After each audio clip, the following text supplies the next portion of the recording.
भारत का वो हिस्सा जो चारों तरफ से सुंदर पहाड़ों से घिरा हुआ है,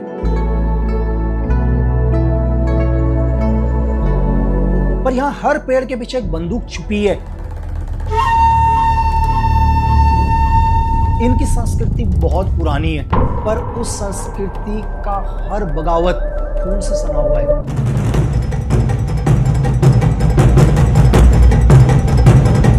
मैं बात कर रहा हूं भारत के उत्तर पूर्व नॉर्थ ईस्ट की, जो बहुत शान नजर आता है, लेकिन आज भी नॉर्थ ईस्ट अंदर से जल रहा है। 140 people dead, more than 40,000 people displaced and more than 1,700 houses destroyed. 4 जून 2015 को एक ऐसा आतंकवादी हमला होता है जिसने पूरे हिंदुस्तान को झिझोर के रख दिया, बल्कि विश्व का ध्यान भी नॉर्थ ईस्ट की ओर आया और हर हिंदुस्तानी को यह लगाया नहीं, आतंकवाद सिर्फ जम्मू कश्मीर में नहीं है, बल्कि हिंदुस्तान का सबसे बड़ा आतंकवाद तो नॉर्थ ईस्ट में है, क्योंकि 4 जून 2015 को एक आतंकवादी हमले में 6 डोगरा रेजिमेंट के 18 जवान शहीद होते हैं।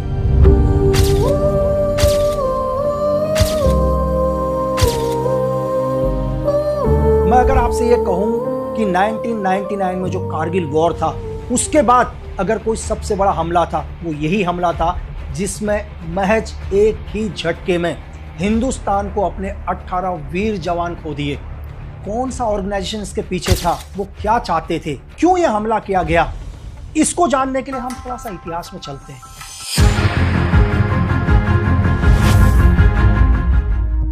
15 अगस्त 1947 को जब भारत आजाद हुआ, तो नॉर्थ ईस्ट के कुछ एक नागा लीडर्स ने बोला हमें हिंदुस्तान के साथ नहीं रहना, हमारे को एक इंडिपेंडेंट देश चाहिए, हमारे को फ्रीडम चाहिए, हिंदुस्तान से आजादी चाहिए। तो उन्होंने धीरे धीरे विद्रोह करना शुरू किया और लगातार भारतीय सेना के साथ वो लड़ते रहे और कई नागा लीडर्स इसमें मारे गए, लेकिन फिर भी उन्होंने हार नहीं मानी। लेकिन भारतीय सेना का लगातार प्रेशर, लगातार ऑपरेशन, तो 1975 में उन्होंने भारत सरकार के साथ एक समझौता किया। नागा नेशनल काउंसिल ने एक एग्रीमेंट किया और आत्मसमर्पण कर दिया। उन्होंने बोला कि हम भी भारत के साथ बातचीत से हल निकालेंगे, और वेपन्स को रखकर वो लोग पॉलिटिक्स में आ गए। लेकिन इन्हीं नागा लीडर्स में से 3 नाम ऐसे थे जो बहुत नाखुश थे अपने बड़े लीडर्स से। इसमें एक था ईशाक, दूसरा मिवा, तीसरा खपलांग। इन तीनों लीडर्स ने बोला कि हिंदुस्तान के साथ बातचीत करके समस्या का हल नहीं निकल सकता, अगर एक इंडिपेंडेंट देश चाहिए तो हमारे को वेपन से ही एक इंडिपेंडेंट देश मिल सकता है। तो इन्होंने लगातार विद्रोह किया भारत सरकार के साथ और 30 जनवरी 1988 को एक संगठन की स्थापना करी, NSCN-IM, national socialist council of Nagaland. इन तीनों लीडर्स ने मिलकर नागाओं की मांग को उठाना स्टार्ट किया और लगातार भारतीय सेना के ऊपर ये लोग हमले करते रहे। गोरिल्ला वॉर, ये डायरेक्ट आर्मी से नहीं लड़ते थे, हर बार ये क्या करते थे, छापामार युद्ध करते थे। और इनको कौन सपोर्ट करता था? इनको सपोर्ट करता था पूरा वेस्ट, हमारे बगल में चाइना, पड़ोस में बैठा हुआ पाकिस्तान का ISI, लगातार इन्हें फंडिंग भी करता रहा और वेपन से भी मदद करता रहा। लेकिन हमारी इंटेलिजेंस ने भी क्या किया, बोला इस ग्रुप को खत्म करने के लिए इस ग्रुप को तोड़ना बहुत जरूरी है। तो हमारी इंटेलिजेंस ने इस ग्रुप के अंदर ऐसे मतभेद पैदा करे कि 1988 6 अप्रैल को यह ग्रुप 2 हिस्सों में टूट गया। एक ग्रुप बना NSCN-IM, दूसरा ग्रुप बना K। दोनों के टूटने का रीजन क्या था? NSCN-IM क्या कर रहा था, नागाओं के हित के लिए भारत में भारतीय सेना से लड़ रहा था। यही जो खपलांग था वो म्यांमार का रहने वाला था, उसने लगातार ईशाक और मिवा के ऊपर प्रेशर दिया कि नहीं, हमें म्यांमार में भी म्यांमार आर्मी के साथ फाइट करना चाहिए। लेकिन ईशाक और मिवा ने बोला कि हम अभी इतने पावरफुल नहीं है कि यहाँ भारतीय सेना से भी लड़ें और वहाँ म्यांमार से भी लड़ें। तो कहीं ना कहीं खपलांग को ऐसा लगा कि यार नहीं, मेरे साथ गलत हो रहा है, क्योंकि ये लोग तो अपने लोगों के लिए लड़ रहे हैं और मेरे लोग आज भी क्या है, म्यांमार में मेरा इंतजार कर रहे हैं। और इसी का फायदा उठाया हमारी सीक्रेट सर्विस ने और इस ग्रुप को तोड़ दिया।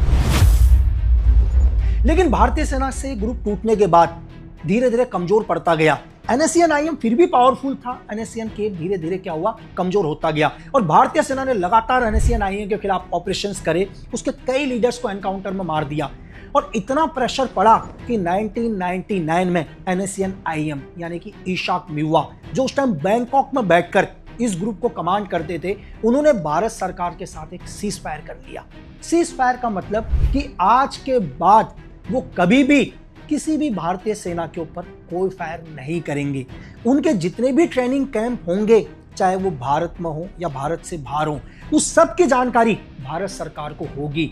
उनके ट्रेनिंग कैंपों के अंदर कितने लोग रह रहे हैं, वो उनके पास कौन कौन से वेपन हैं, वो कब छुट्टी में जाते हैं, कब वो लोग ट्रेनिंग करते हैं, ये सारी जानकारी भारत सरकार को देंगे।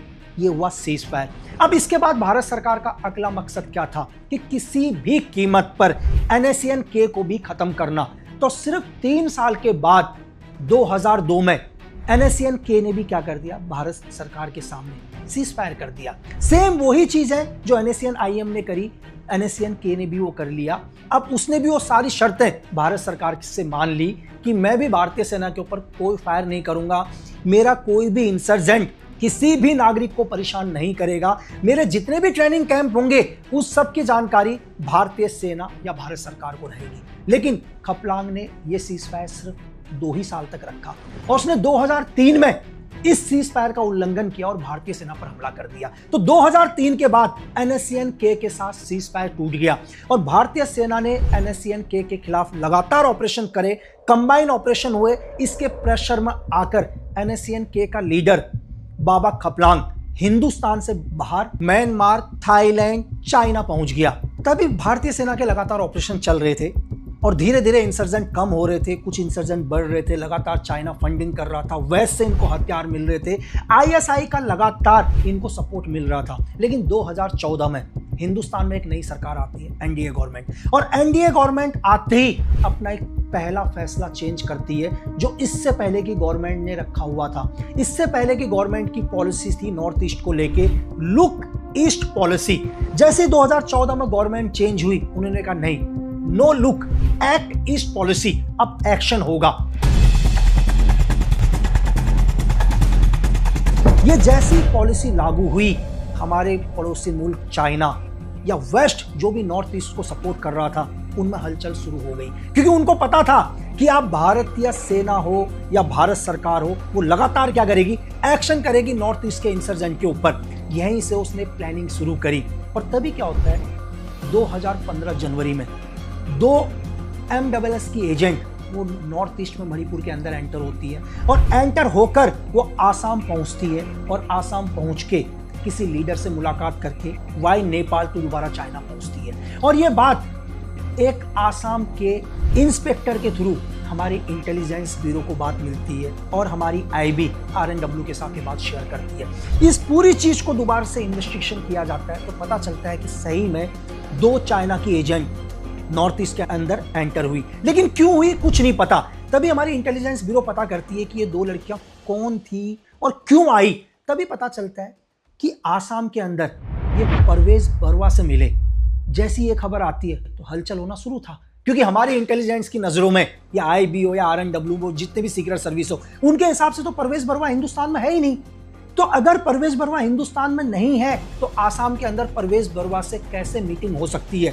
तो सीक्रेट सर्विस के लिए ये बात कोई आम बात नहीं थी। जब इसका पता किया गया तो पता चला कि परवेज बरुआ सच में आसाम के अंदर था। परवेज बरुआ उल्फा का leader, United liberation front of Assam. और पता चला कि परवेज बरुआ भी क्या हो गया, चाइना चला गया। लेकिन इंटेलिजेंस को लगा यार नहीं, कि कुछ ना कुछ तो गड़बड़ है। अगर परवेज बरुआ से MSS मतलब चाइना के एजेंट मिलना चाहते थे तो चाइना में भी मिल सकते थे। तो ऐसा क्या था कि परवेज बरुआ को पहले हिंदुस्तान भेजा गया और हिंदुस्तान में उससे मीटिंग करी गई। इसके पीछे कुछ ना कुछ तो था।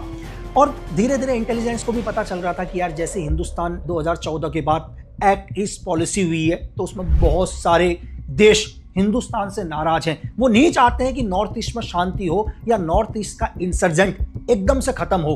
तो हमारी इंटेलिजेंस ने क्या किया, इनपुट लेना स्टार्ट किया। तभी हमारी इंटेलिजेंस को पता चलता है कि म्यांमार से कुछ एक लोग हिंदुस्तान के अंदर एंटर हो रहे हैं और वो स्पेशल फोर्स को बोलते हैं कि जो भी इस बार काउंटर ऑपरेशन होगा उसमें कोई ना कोई इंसर्जेंट उन्हें जिंदा चाहिए। तो जब भी ये इंसर्जेंट इंडिया के अंदर एंटर हों, हमारे को कोई ना कोई ऐसा चाहिए जिससे हम पूछताछ कर सके। और महज 1 महीने के अंदर भारतीय सेना एक ऑपरेशन करती है जिसमें 2 इंसर्जेंट को अरेस्ट कर लेती है। और जब हमारी सीक्रेट सर्विस इनसे पूछताछ करती है तो ये बोलते हैं कि नॉर्थ ईस्ट में कुछ ऐसा होने वाला है जो आज से पहले कभी नहीं हुआ। तो सीक्रेट सर्विस के लिए यार बहुत शॉकिंग बात थी कि आज से पहले कभी नहीं हुआ ऐसा क्या। जब उनसे और ज्यादा पूछताछ होती है, सीक्रेट सर्विस अपने तरीके से पूछताछ करती है, तो वो बोलते हैं कि हिंदुस्तान के अंदर एक अमरेला बन चुका है। लेकिन वो अमरेला क्या है इन दोनों को भी नहीं पता। तो बोलते यार अमरेला क्या है इन दोनों को भी नहीं पता। तो बहुत शॉकिंग थी सीक्रेट सर्विस कि अमरेला क्या है। अमरेला कोड नहीं खुल रहा था, तो इस अमरेला कोड को कैसे डिकोड किया जाए। तो उनसे पूछा कि इस अमरेला का मतलब क्या है, उसको इन बारे में कुछ भी नहीं पता। लेकिन उन्होंने एक चीज जरूर बोला कि नॉर्थ ईस्ट में अब कुछ ऐसा होगा जो कभी नहीं हुआ। तो यहां पर हमारी सीक्रेट सर्विस ने क्या किया, डिसाइड किया कि यार पहले इस अमरेला कोड को तोड़ना है। लेकिन उन्होंने अपनी लास्ट बात में एक चीज जरूर बोल दी थी कि म्यांमार में फुटबॉल मैच होने वाला है और इस फुटबॉल मैच के अंदर ही आपको उस अमरेला को आप डिकोड कर सकते हो। तो हमारी सीक्रेट सर्विस के कुछ लोग क्या होते हैं, अलग कवर आईडीज के अंदर म्यांमार में एंटर होते हैं और कुछ बीबीसी के रिपोर्टर बनकर कुछ अलग कवर आईडीज में, और जब वो म्यांमार पहुंचते हैं तो देखते हैं कि वहां पर एक फुटबॉल मैच है। और वो फुटबॉल मैच क्या है, 4 टीम एक साइड है, 4 टीम एक साइड है। और जैसे वो फुटबॉल मैच उनके सामने आता है तो उससे पूरे हिंदुस्तान की सीक्रेट सर्विस सीख जाती है। क्योंकि फुटबॉल मैच पता है किसके बीच में था, 4 आतंकवादी संगठन एक तरफ थे, 4 आतंकवादी संगठन एक तरफ। तो तभी हिंदुस्तान को पता चलता है कि जिस अमरेला की बात कर रहे हैं ये सारे के सारे 8 ग्रुप क्या है, एक ही अमरेला के नीचे आ चुके हैं। तो अब 8 ग्रुप मिलकर एक अमरेला बन चुके हैं। इस ग्रुप का नाम था UNLFWSEA। इसका full form United national liberation front west south east Asia. और इस ग्रुप के अंडर में 8 मिलिटेंट ग्रुप कहो या इंसर्जेंट ग्रुप कहो, वो सब के सब आ चुके थे। और इन 8 इंसर्जेंट ग्रुपों के नाम NSCN-K, ULFA, KLO, KYKL, KCB, प्रीपाक, PRO, NDFB। तो इन सब ग्रुपों को एक ही छत के नीचे लेकर आ गए थे। और ये सब की सब चाल किसकी थी, चाइना और ISI की। और इनका एक ही मकसद था कि जो नॉर्थ ईस्ट में जो छोटे छोटे ग्रुप अलग हो चुके हैं उन ग्रुपों को एक साथ लेके आना और हिंदुस्तान के ऊपर एक ऐसा अटैक करना जिससे पूरा हिंदुस्तान हिल जाए। और ये क्या था, यही था 4 जून 2015 की घटना। लेकिन अब आप ये कहोगे कि जब हिंदुस्तान की सरकार को पहले ही पता चल गया था कि अमरेला बन चुका है, ये अमरेला क्यों नहीं टूटा। तो इसका रीजन क्या था कि जैसे ही इंडियन गवर्नमेंट को पता चल गया था कि ये 8 ग्रुप होकर एक नया अमरेला बन चुके हैं और इनको जो लीड कर रहा है वो लीड कर रहा है कौन, खपलांग बाबा। इसका जो नेक्स्ट 4 है वो कौन है, वो है उल्फा का लीडर परवेज बरवा। और इसको जो ग्राउंड पर जो लीड करेगा वो क्या करेगा, कर्नल समंग और कोंगो कोनियाल और सुमी, ये लोग ग्राउंड में ऑपरेट करने वाले थे। ये सब के सब नॉर्थ ईस्ट के लीडर्स हैं। लेकिन भारत सरकार को एक चीज तो पता चल गई थी, लेकिन हमारी सीक्रेट सर्विस को ये नहीं पता था ये क्या करने वाले हैं। तो इंडियन गवर्नमेंट ने क्या किया, अपने सारे पॉलिटिकल लीडर को सेव किया, क्योंकि उन्हें लगता था कि ये नॉर्थ ईस्ट में किसी बड़े पॉलिटिकल टारगेट्स को किल कर सकते हैं, या इन्हें लगा कि ये भारतीय सेना के ऊपर अटैक करेंगे। हम ये सोच ही रहे थे कि इस ग्रुप को भी पता चल गया था क्या कि भारतीय सेना को पता चल चुका है हमारा अमरेला के ऊपर। तो इन्होंने क्या किया, इन्होंने 6 डोगरा रेजिमेंट के ऊपर 4 जून 2015 को एक ऐसा अम्बुश किया जिसमें हमारे 18 जवान शहीद हो गए। महज 5 मिनट के अम्बुश के अंदर 18 जवान शहीद होना, भारत सरकार को छोड़ो पूरी दुनिया हिल गई। और हिंदुस्तान को पता था कि अगर इस अमरेला को अभी नहीं तोड़ा ना तो इससे बड़ा अटैक होगा। तो हमारे माननीय प्रधानमंत्री जी ने बोला कि महज हफ्ते भर के अंदर इस अमरेला को तोड़ना है। अब यहां से डिसाइड होता है कि इस अमरेला को कैसे तोड़ें, क्योंकि ये इंसर्जेंट ग्रुप क्या हो गया, इन्होंने अटैक करके ये हिंदुस्तान में नहीं थे, ये दोबारा म्यांमार में चले गए थे। और म्यांमार यानी कि दूसरा देश, यानी कि दूसरा देश अगर आप अपनी सेना को LOC क्रॉस करके भेजते हो तो एक वॉर है। और चाइना चाहता ही ये था कि हिंदुस्तान क्या करे, म्यांमार के अंदर एक अटैक करे जिसको चाइना एक वॉर का रूप दे सके। सेम पाकिस्तान की भी यही चाल, और वेस्ट बैठा हुआ था कि हिंदुस्तान के ऊपर एलिगेशन लगाने के लिए कि उसने म्यांमार में अटैक किया। तो इतना आसान नहीं था इस ऑर्गेनाइजेशन को खत्म करना। तभी हमारे माननीय प्रधानमंत्री, defence minister, NSA chief Doval साहब, देश के जनरल सुहाग सर का एक जॉइंट मीटिंग होती है और ये डिसाइड करते हैं कि अगर हमने इस ग्रुप को 1 हफ्ते के अंदर खत्म नहीं किया, इस अमरेला को नहीं तोड़ा, तो इससे बड़ा अटैक नॉर्थ ईस्ट पर और होगा। क्योंकि चाइना इनके पूरे सपोर्ट में है, वेस्ट इनको टोटल फंड कर रहा है, आईएसआई के टोटल एजेंट इनके साथ कंबाइंड ऑपरेशन कर रहे हैं। लेकिन सबसे बड़ी प्रॉब्लम क्या हो रही थी कि आईएसआई भी पूरी नॉर्थ ईस्ट में एक्टिव, चाइना एक्टिव, जो इंडियन आर्मी के हर कैंप पर नजर रखी हुई थी। अब स्पेशल फोर्स को कैसे मूव करें, क्योंकि स्पेशल फोर्स का मूव करने का मतलब है कि म्यांमार में जो इनकी लोकेशन है, जो अभी हमारी इंटेलिजेंस के पास आ चुकी है, ये अपनी लोकेशन चेंज कर देंगे। तभी हिंदुस्तान की स्पेशल फोर्स या हमारी इंटेलिजेंस विंग कहें या RNW कहें या IB कहें या MI कहें, मिलिट्री इंटेलिजेंस, एक प्लान करती है। वो प्लान क्या करती है, वो हमारी स्पेशल फोर्स को बोलती है कि तुम 13 बिहार रेजिमेंट के कपड़े पहन लो, क्योंकि 13 बिहार रेजिमेंट क्या हुआ, नॉर्थ ईस्ट से पीस में आ रही थी। अब सारे स्पेशल फोर्स क्या करते हैं, 13 बिहार रेजिमेंट के कपड़े पहनकर मूव करना शुरू करते हैं। जबकि मिलिटेंट की इंटेलिजेंस बोलो या चाइना की इंटेलिजेंस को पहले ही पता था कि बिहार रेजिमेंट नॉर्थ ईस्ट से कहाँ जा रही है, कहीं पीस में जा रही है। सपोज करो दिल्ली, मुंबई, कहीं उनकी पोस्टिंग हो रही है, तो उनका कहीं ना कहीं मूवमेंट तो लगातार था ही। तो उनको लग रहा था कि ये बिहार रेजिमेंट मूव कर रही है, उनको ये नहीं पता था कि हमारी स्पेशल फोर्स मूव कर रही है। और हमारी स्पेशल फोर्स पूरी रेडी हो चुकी थी, वो बिल्कुल नजदीक म्यांमार के बॉर्डर पर पहुंच चुकी थी, जहां से महज 20 किलोमीटर दूर क्या थे, एक ट्रेनिंग कैंप थे, जहां पर ये सारे के सारे इंसर्जेंट ग्रुप बैठे हुए थे। और वो दिन आता है 9 जून 2015 को, और हमारे 21 पैरा स्पेशल फोर्स के कमांडोज भारत की LOC को क्रॉस करके रात को लगभग 1900 बजे यानी कि 7 बजे मूव करते हैं और टारगेट पर पहुंचते हैं अर्ली मॉर्निंग, सुबह के 1 बजे के समथिंग, और एक काउंटर अटैक करते हैं ट्रेनिंग कैंप पर और लगभग 40 से लेकर 60 इंसर्जेंट ग्रुप को खत्म कर देते हैं। और जो ये 8 मिलिटेंट ग्रुप मिलकर या इंसर्जेंट ग्रुप मिलकर एक अम्ब्रेला बना, 9 जून को इस अम्ब्रेला को तोड़ दिया जाता है। और इसका प्रेशर इतना होता है कि इस 8 में से 5 ग्रुप भारत सरकार के सामने सरेंडर कर देते हैं। और 2017 में NSCN-K का लीडर बाबा खपलांग की मृत्यु हो जाती है। उसके बाद 2017 में सुमी इसकी कमांड संभालते हैं, लेकिन 2018 में ही उनके ऊपर प्रेशर आता है और सुमी को NSCN-K के चेयरमैन से हटा के नए चेयरमैन बनते हैं, जो पहले से ही खपलांग के परिवार को बिलोंग करते थे, अंग संग। और आज भी NSCN-K के वो क्या है, लीडर हैं, जो हिंदुस्तान से बाहर थाईलैंड कहो, म्यांमार कहो, क्या कर रहे हैं, कमांड कर रहे हैं NSCN-K को। लेकिन हिंदुस्तान की सरकार या हमारी आर्मी लगातार NSCN-K को नॉर्थ ईस्ट की सीमाओं से बाहर रख रही है। लेकिन एक छोटा सा सवाल आप में, कि यार क्यों नॉर्थ ईस्ट में लोग इंसर्जेंट फैला रहे हैं, क्या है इनकी मांगे, क्या चाहते हैं ये लोग?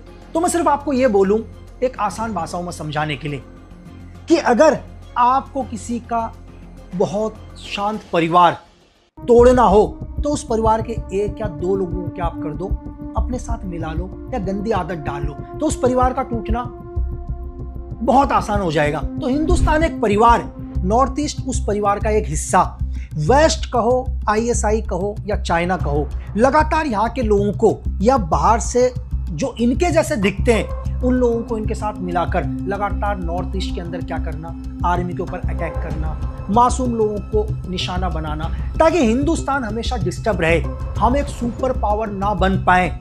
ये क्या है, ये हमारे पड़ोसी मुल्कों का क्या होता है, एक मोटो होता है कि किसी भी देश को कैसे तरक्की होने से रोकें या एक सुपर पावर बनने से रोकें। और आज भी नॉर्थ ईस्ट के अंदर ऑपरेशन सनराइज लगातार चल रहे हैं, इंसर्जेंटों के खिलाफ लगातार ऑपरेशन जारी है। और बहुत जल्दी हमारी भारतीय सेना, हमारी भारत सरकार पूरी नॉर्थ ईस्ट को पीस बनाएगी। लेकिन उसके लिए आप सभी लोगों से सिर्फ एक ही सहयोग, कि इस देश में देश प्रेम से बड़ा कोई भी धर्म नहीं है।